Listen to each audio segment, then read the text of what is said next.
Hello Blazers, welcome to episode 4 of UAB Green and Told, where we have conversations with members of the UAB family. I'm Greg Berry, Assistant Director in the UAB Office of Alumni Affairs. On this episode of Green and Told, we're joined by UAB Archivist Tim Pennycuff. In 2019, UAB is celebrating its 50th anniversary. Over the first half century, the university has made great strides, transitioning from a small extension school to the top young institution in the U.S. Today, Tim explains how the campus basically outgrew its old buildings and thirsted for expansion. By '69, they were renting space in other buildings to house everything that needed to be offered. We'll also learn about two instrumental individuals who blazed a path for a budding university. So that just shows how bringing in the right people at that time led to where we are now. And Tim will share where he sees UAB going as we look into the future. I think the future will be just as impressive as our past.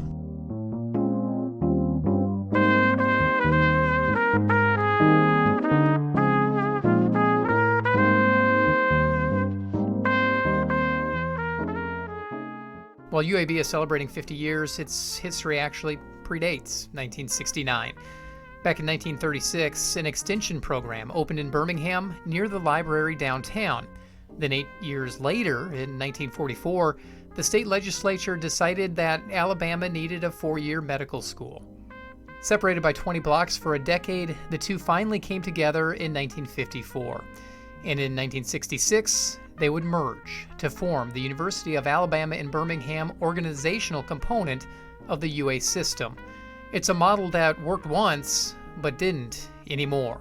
By that point in time, it had gotten really complicated for the president, who was located in Tuscaloosa, to oversee 2 different units in Birmingham, plus a unit in Huntsville, and the other extension programs around the state. So he made the decision to administratively merge the medical part and the non-medical part here in Birmingham under one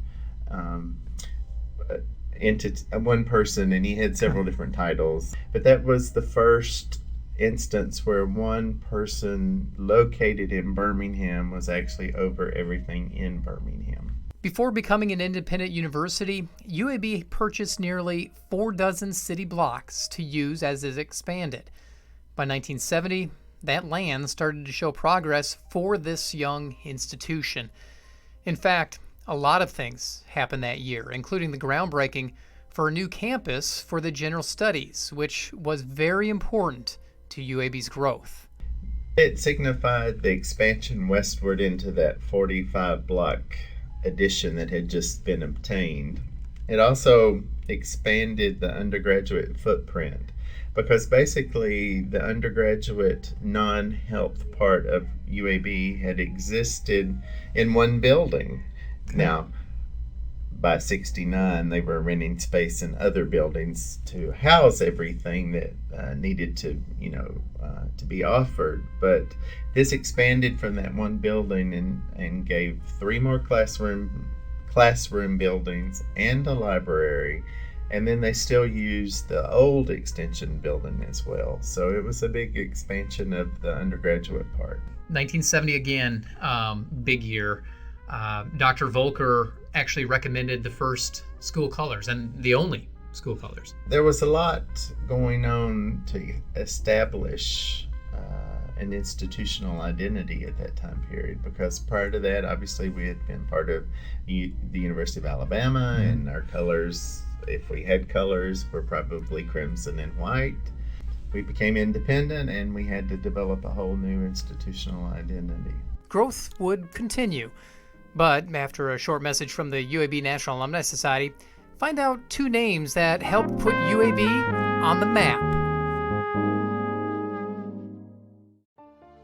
We're uncorking the future and tapping into success at the 11th Annual Uncork Education on Sunday, October 27th, 2019. Enjoy an evening of craft beer and wine tasting that includes incredible live and silent auction items. Join us as we raise our glasses to raise money for student scholarships. To find out more about the 2019 Uncork Education or to purchase your tickets, Visit alumni.uab.edu/uncork.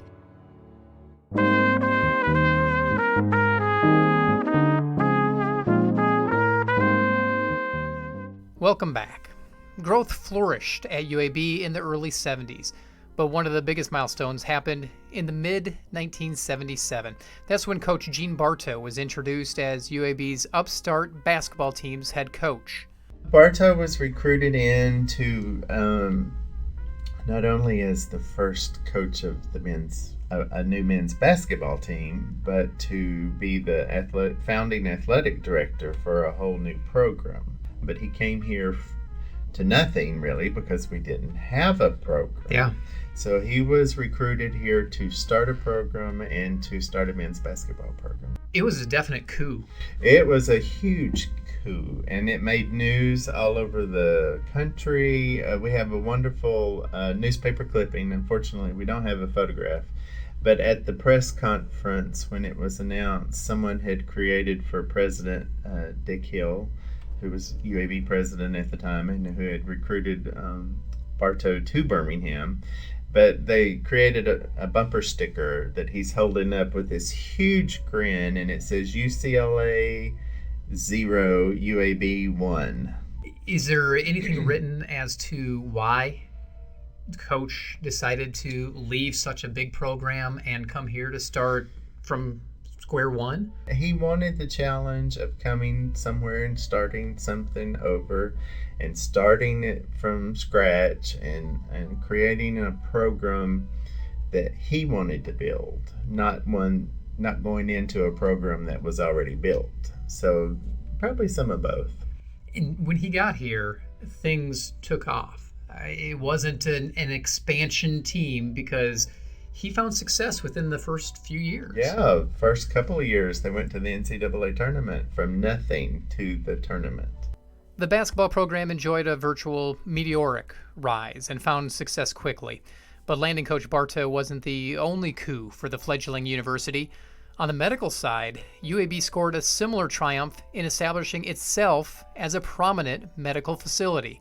Another coup happened on the medical side when they recruited John Kirkland to the School of Medicine as chair of surgery. John Kirkland was world-renowned at the time, was a well-regarded surgeon at the Mayo Clinic, and he was convinced to come to Birmingham.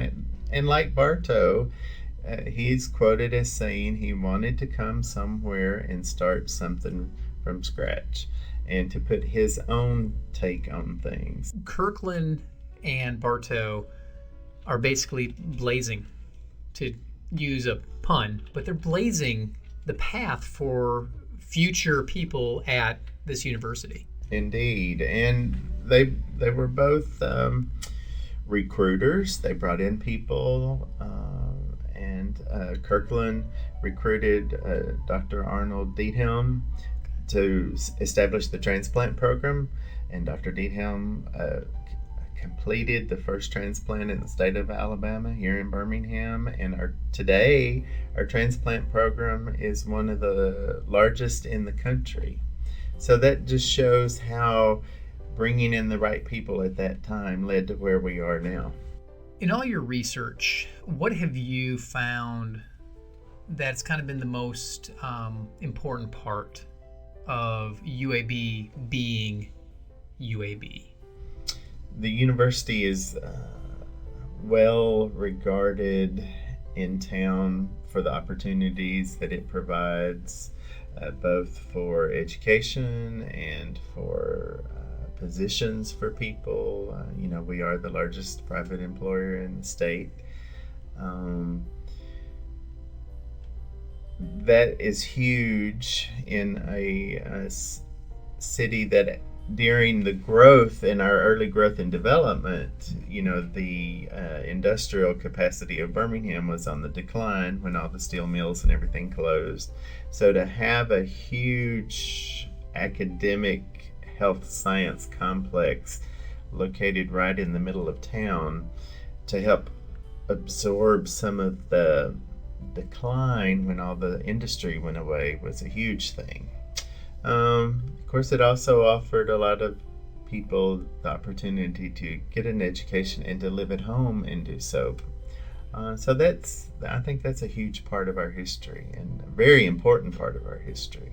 Over the last 10 years, the university really has changed incredibly. Talk a little bit about the growth that we've seen just in the past 10 years, because it probably matches the early 10 years from 69 to 79. If you've been around town, you know that UAB now is like cranes and construction, and has been, like you said, for at least 10 years. We have so many new buildings on campus. There are more buildings coming. The dorm that we've mentioned, the board has approved a new science complex, not just a building, but a complex. There's a new information technology center under construction now. The growth lately has just been enormous. Many of us remember when there was still a street on 15th where the campus green is now located, when there was really nothing there, and now there's a whole circular round of buildings. As an archivist, you tend to look at the past. Where do you see UAB going in the next 25, 50 years? I think the future will be just as impressive as our past. We're up to over 22,000 students now, our largest student class. I don't see that changing a lot. I see that growing. I think the more institutional identity that the current students have, and as that continues, and as they get out and graduate and start their own families, and those families start thinking about where do you want to go to school, I think all of that's going to work toward the favor of the future of UAB. Because we're finally starting to see legacy families. Oh yeah. And it's taken a while, but we are such a young university.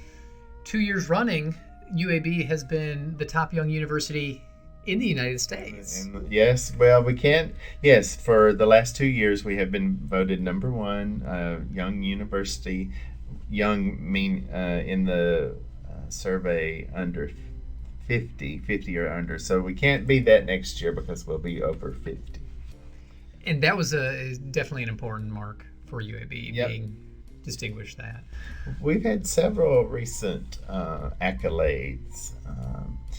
We've been named everything from the best young university to tree campus to a bike-friendly campus, and our medical side of campus always is ranked in the top programs in the country. The hospital's one of the largest hospitals in the country. So there's a lot of positive right now. Could UAB survive without Birmingham, and could Birmingham survive without UAB? I would like to think not on both parts. I guess technically Birmingham could survive without the city. There are lots of campuses located around the country which aren't located in cities, but I think it would be difficult. I don't know that Birmingham could survive without UAB. We are so intertwined that if it survived, it would be totally different than it is now, though. Both of us, the campus and the city. What's the most unique nugget that you've uncovered? Yeah, well, I had somebody talk to me not too long ago about the 10 or 15 things you don't know about UAB, and I said, well, I'm the wrong person to ask that, because there's a lot I still don't know about the university, but there's a lot I do. It's hard to say what the most unique nugget is, and it changes. We find stuff, maybe not on a daily basis, but on a weekly basis. I'll be like, oh, so that's why that's that way, or that's who that was. It's really interesting, even for a young university. There's always something new.